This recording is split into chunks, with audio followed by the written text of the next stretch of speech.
Hello and welcome to DGI 336. Today's episode, I am joined by 𝙤𝙬𝙤𝙬𝙤 and we are going to talk about some very important developments vis-a-vis India and Russia, as well as what is happening among the NATO countries. So let's start first by going over to what has been happening in the United States. Trump petitions for independent review of FBI's haul from Mar-a-Lago, and a bipartisan team of 8, including Mitch McConnell, Schumer, Pelosi, and McCarthy, request access to documents seized to validate the declassification.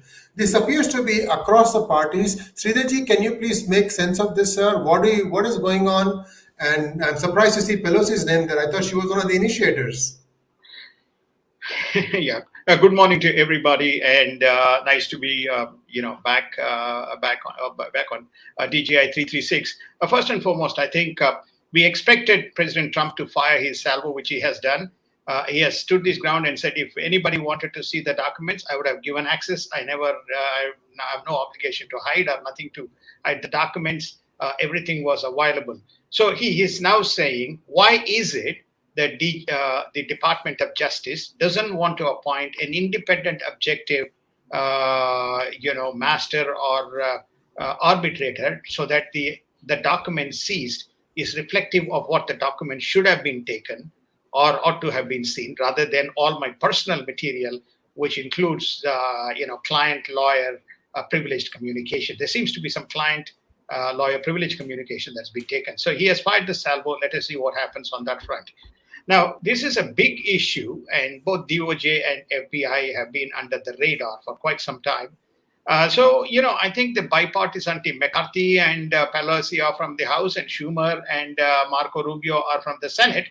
So they're saying, okay, fine, give us the documents for us to validate whether we're not going to investigate. We're going to validate whether some of these documents, all these documents, were declassified before President Trump took, which is the legal stand. You cannot take non-classified documents. You can only take the declassified documents. So I think you're seeing now in some sort of clarity around this, because this could loom out of control.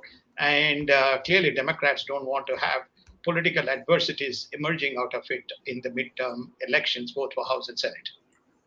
And is the Russia-Ukraine war spreading beyond the borders of Ukraine? A pair of US B-52 bombers flew over the Croatian resort of Dubrovnik, Skopje, North Macedonia, Skanderberg Square in Tirana, Albania, and Adriatic coast in Montenegro in a sign of support for the NATO. Sridharji, this is something that everybody was afraid of. In fact, 2 countries recently applied to join for NATO. I'm not sure if they have been accepted. I believe they have been. They had to agree to some stiff conditions from Turkey, and after that, I think they were allowed or admitted, because all NATO countries have to approve, I think. So what is happening, sir? Well, first and foremost, up in the Scandinavia, you saw that should the Scandinavian countries, most notably Finland, Poland, and Finland, Sweden, and Norway, go down the path of joining the NATO, then Russia feels that it is encircled and deserves the right to take action. Now, what these countries have been saying, thus far, Russia kept in abeyance, but unfortunately, you no longer are following the rules of the game. So we need to go with NATO to have defensive support, because we are not organized. I think a couple of days ago we covered in one of the, briefly we touched on that a couple of the MiG fighters flew into Finland, crossed the border and flew into Finland, and picked up by air radar, and then they went away.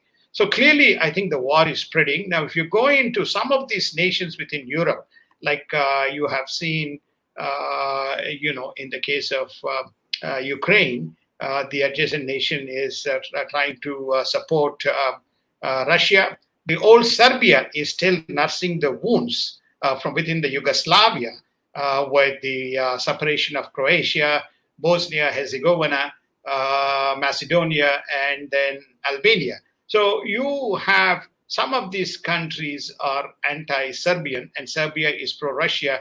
Clearly, there is trouble brewing, and Russia is saying, Serbia, this is time to act and move your way, and we'll be supportive. So, in support of NATO, the U.S. sent, which is fairly rare, a pair of the B-52 bombers flew over the region, demonstrating, to Russia, look, we are not just single flank, we are multi-flank as far as our ability to combat.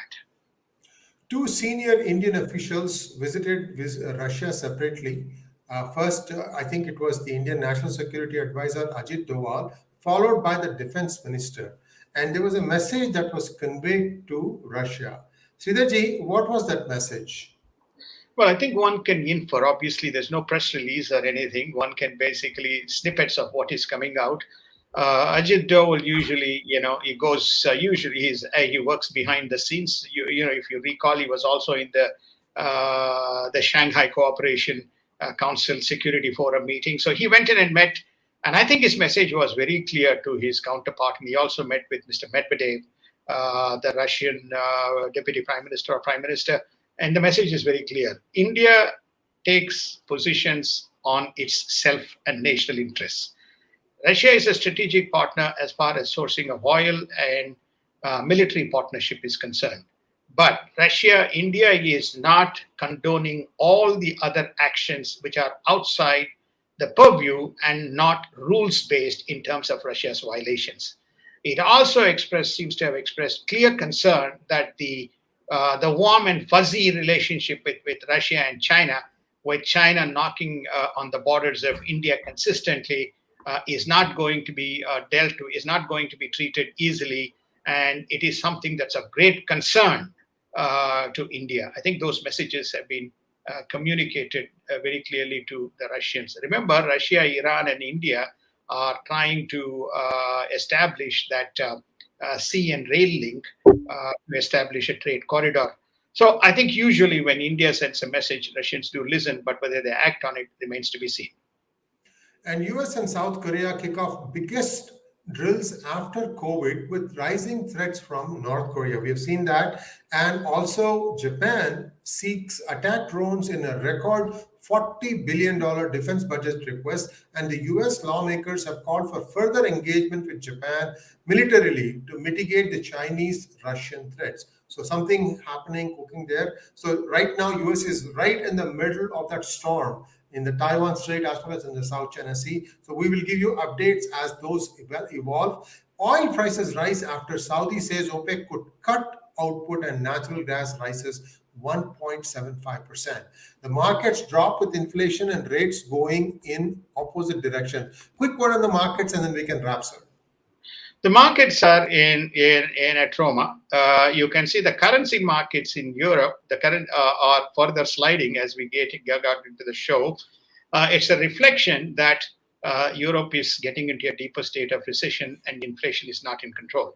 I think I've seen some of the comments. People have raised the question, US economy is not doing great. Why is the currency strong? Well, the great news is, or the bad news is, the other countries are not equally doing well. So the question is, who is doing worse and who is doing bad? So United States seems to be relatively better. But having said that, we have a twin problem. The twin problem is inflation is rising, and we expect interest rates to be inching up by another 50 basis points very, very soon. And we will cover that when the Wyoming,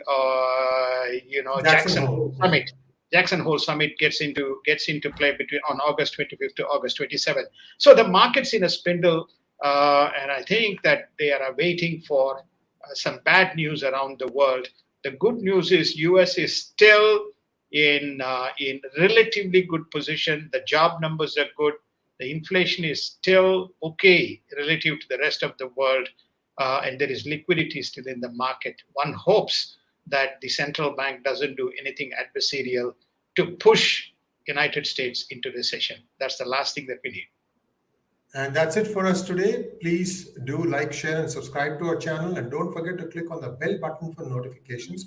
If you like our news coverage, please consider donating using the super thanks button. Thank you, Sridharji, and we'll be back tomorrow. Namaskar. Namaskar. Thank you so much. Have a wonderful day.